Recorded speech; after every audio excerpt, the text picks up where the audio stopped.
ప్రియమైన సహోదరి సహోదరులకు ప్రభు పేట వందనాలు, శుభములు తెలియజేస్తున్నాను. మీరందరూ బాగున్నారా? మీ అందరి గురించి ప్రార్థన చేస్తూ వస్తున్నాము. మీరు ఎవరైనా కొత్తగా ఛానల్ చూస్తున్నట్లయితే దయచేసి సబ్స్క్రైబ్ చేసుకోండి. అదేవిధంగా ఇతరులకు కూడా తెలియచేయండి. ఈరోజు మనం దేవుని వాక్యం నుంచి నాకు సహాయము నీవే, కీర్తన గ్రంథము 40 అధ్యాయము 17 వచనం చూసినట్లయితే, యెహోవా వలన నాకు సహాయం కలుగును.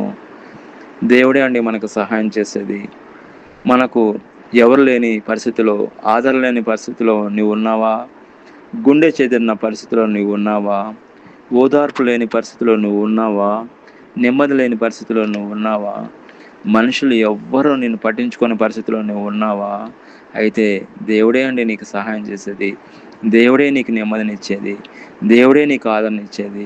దేవుడే నీకు సహాయం చేసేది. దేవుడే నిన్ను కాపాడేది. దేవా, నన్ను రక్షించుటకు త్వరపడి రమ్ము, నాకు సహాయం నీవే. కీర్తన గ్రంథము 70 అధ్యాయము 5వ వచనంలో. కాబట్టి దేవుడే అండి మనకు రక్షించుటకు ఆయన వచ్చేది, సహాయం చేసేది. మనం చూసుకున్నట్లయితే నాకు సహాయం నీవే అనగా దేవుడే అండి సర్వస్వము.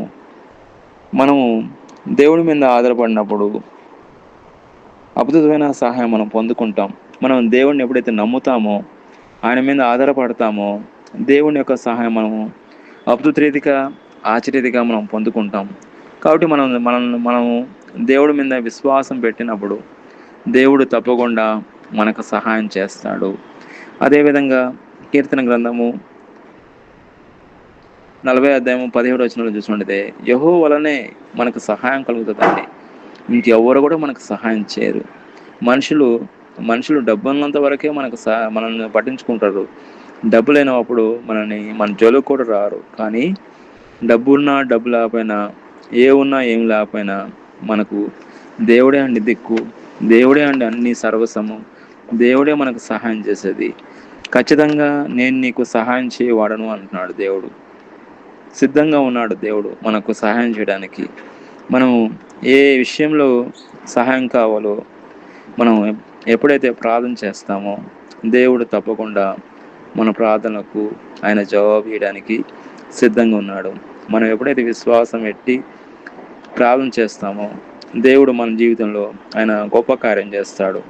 అదేవిధంగా హెబ్రీయులకు రాసిన పత్రిక 13వ అధ్యాయం 6వ వచనంలో, ప్రభు నాకు సహాయకుడు, నేను భయపడను.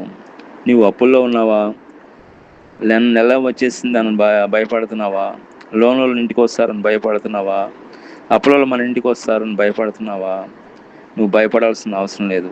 దేవుడు ఏదో విధంగా పరోక్షంగాను ప్రత్యక్షంగాను దేవుడు నీకు సహాయం చేయడానికి సిద్ధంగా ఉన్నాడు.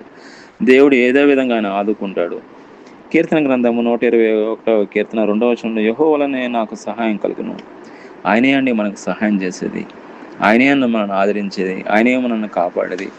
అదేవిధంగా మనం చూసుకుంటే దావీదు మహారాజు ఆయన ఎట్లా గెలిచాడన్నది మనం చూసుకుంటే, దావీదు మహారాజు గొలియాతుని ఎట్లా జయించాడన్న మనం చూసుకుంటే, దావీదు చిన్నవాడుగా ఉన్నప్పుడు బలాఢ్యుడైన గొలియాతును ఎదుర్కొన్నప్పుడు అప్పుడు దావీదు యుద్ధం యెహోవాయే అని నమ్మి దేవుని సహాయంతో విజయం సాధించినట్లు మనం చూస్తున్నాము.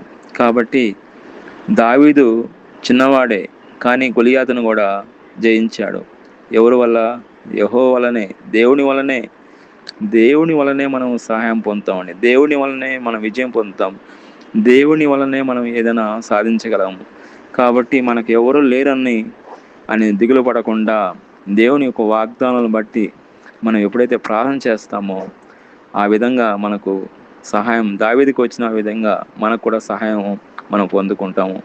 అదేవిధంగా మనం ఏ విధంగా ప్రార్థన చేయాలో మనకు తెలియదు, కానీ మనకు పరిశుద్ధాత్మ దేవుడే మన పక్షంగా ఉండి మనకు ప్రార్థన చేస్తాడు, మనకు సహాయం చేస్తాడు.